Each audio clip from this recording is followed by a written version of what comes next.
Hiya. So I wanted to share with you a series of books that I've read recently, and then talk a little bit about one in particular. So I am normally a bit of an avid horror fan, but after scaring myself a little bit too much, I've decided to give this first book, The Book of Dust, by Philip Pullman, a go. It was a fantasy genre, and yeah, I was hooked quite sort of pretty straight away, really. In The Book of Dust, it's a bit of a sort of a prequel to the main trilogy by Philip Pullman that you possibly have seen on BBC, called His Dark Materials. It's kind of the lead up to that sort of story.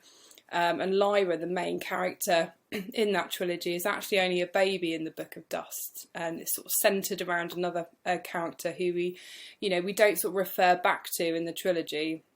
But it was a real adventure story, real fantasy, which kind of leads you up to, as I said, the trilogy of the Northern Lights, which is the first of the 3 books.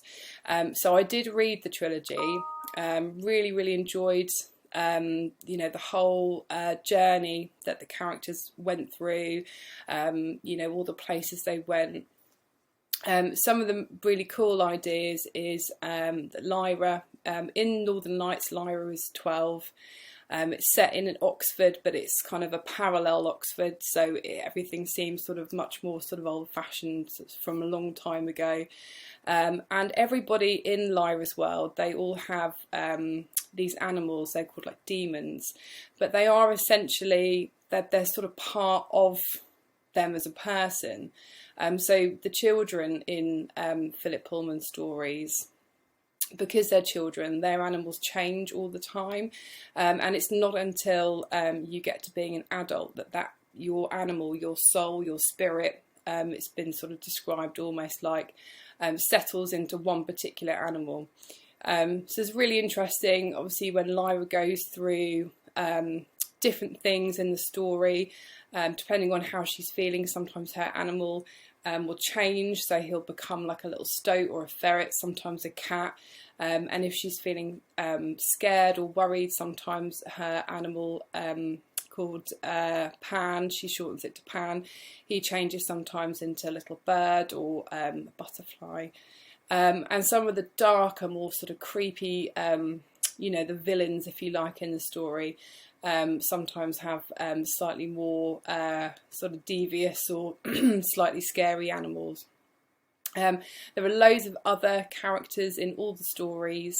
Armoured bears, there are witches, they're explorers. There's lots of different lands as well. The Subtle Knife, which was the second one out of the 3, was like probably my favourite. Just this idea, because Lyra meets another main character who becomes ever so important, and his name's Will, and he manages to they both get this subtle knife, which they find out later has the ability, only he can cut into the air and create windows, and then they can climb through into other worlds. So it's a real adventure, a real sort of fantasy story. There are moments of tension where you worry about them all, or different characters. You sort of fly into sort of different lands, and they're described really well. I can visualise them in my mind. Definitely recommend having a go at reading these stories by Philip Pullman, but you don't feel obligated that you have to read them in a particular order.